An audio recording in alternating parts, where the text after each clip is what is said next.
आपण पाहत आहात RK न्यूज, बातमी तुमची, आवाज आमचा। इचलकरंजी बस स्थानक परिसरात कार आणि एसटी बसचा भीषण अपघात, महिलेचा उपचारादरम्यान मृत्यू तर 5 ते 7 जण जखमी। इचलकरंजी शहरातील बस स्थानक परिसरात आज एक अत्यंत भीषण दुर्दैवी अपघात घडलाय।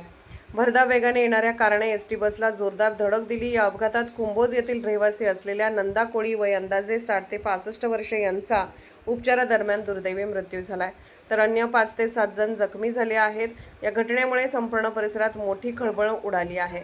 मिळालेल्या माहितीनुसार महिंद्रा XUV कार क्रमांक MH43 AN 2221 अत्यंत भरधाव वेगात बसस्थानक परिसराकडे आली आणि तिने तेथील एका एसटी बसला थेट धडक दिली। ही धडक इतकी भीषण होती की धडकेनंतर परिसरात एकच गोंधळ आणि पळापळ निर्माण झाली। या अपघातात बसमधील काही प्रवासी आणि रस्त्यावरील नागरिक गंभीर जखमी झाले होते।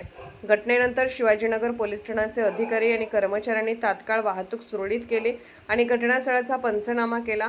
मृत नंदा कोळी यांच्या नातेवाईक संगीता कोळी यांनी दिलेल्या तक्रारीवरून शिवाजीनगर पोलिसांनी संबंधित वाहन चालकाविरोधात कायदेशीर गुन्हा दाखल केला असून पुढील कारवाई सुरू केली आहे।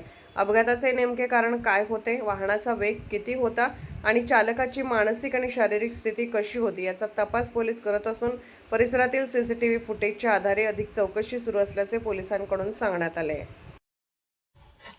RK न्यूज चॅनलला लाईक करा, शेअर करा आणि सबस्क्राईब करा।